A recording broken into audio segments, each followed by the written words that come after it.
Et yo tout le monde, c'est Timoko. Aujourd'hui on se retrouve pour une nouvelle vidéo dans laquelle je vais présenter quelques outils qui peuvent faciliter votre vie sur votre iPad, votre iPhone. Et tout de suite, allez, c'est parti. Voilà, ou un iPhone, voilà. Et donc, le premier, c'est pour connecter des appareils photo ou autre chose à son iPad iPhone. Ça marche aussi pour les iPhones. Et bien sûr, c'est pas très connu, pourtant c'est de la marque Apple, hein. Voilà. Donc le premier, il est comme ça, et le deuxième, il est comme ça. Donc on va commencer par celui-là. Donc tout simplement, on le prend et on le branche comme un chargeur. Une fois qu'il est branché, on prend l'appareil photo. Donc une fois que c'est bon, on branche la carte, l'appareil photo dans la fente. Il y a le dessin de du signe. Après, on allume l'iPad ou l'iPhone. On va se rendre sur la galerie photo. Et en bas, il y a 3 signes. Et là, il y a importer, donc on va dessus. Et là, il y a toutes les photos. Il y a toutes les photos qu'on pourra trouver dans la petite carte de l'appareil photo. Donc c'est très pratique. Regardez par exemple, je veux importer les chiens, donc je les touche tout simplement.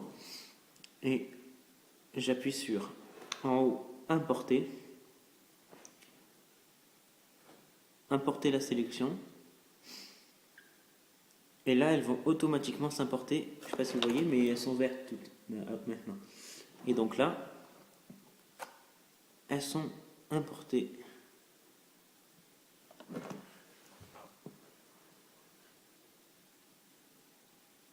Et voilà.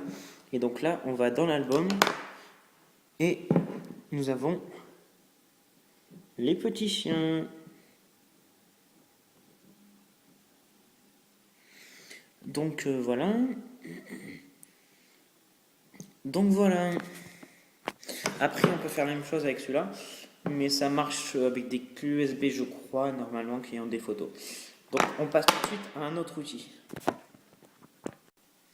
Donc celui-là, c'est plutôt connu, c'est un clavier Bluetooth, mais celui-là est particulièrement pratique et bien en plus, hein. Donc pour le connecter, je vous remontre pour ceux qui ne savent pas. Vous activez le Bluetooth. Voilà, il y a marqué le nom du clavier, mais je ne vais pas vous le dire, sauf si vous me le demandez dans les commentaires. Après, il nous suffit juste d'allumer le clavier par ce petit bouton. Appuyez sur le bouton à côté connecter. Il y a une flèche verte qui s'allume, vous ne le voyez pas. On appuie sur clavier. Hop là. Voilà, ça va afficher un message. Il faut rentrer un code.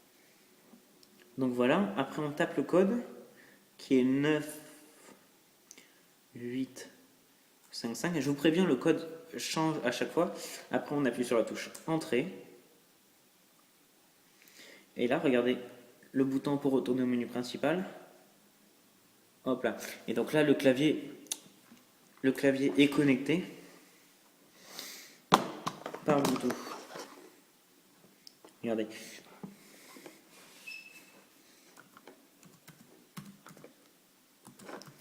Voilà, donc voilà. On peut le verrouiller, on peut l'éteindre. On peut le rallumer, on peut l'éteindre. Voilà. Après, il y a des options qui marchent plus ou moins. On peut faire défiler les notes, non, le curseur. Après, on peut aller sur YouTube. Voilà, on peut faire à peu près comme un vrai clavier, hein. Donc, c'était Timoko. À une prochaine vidéo.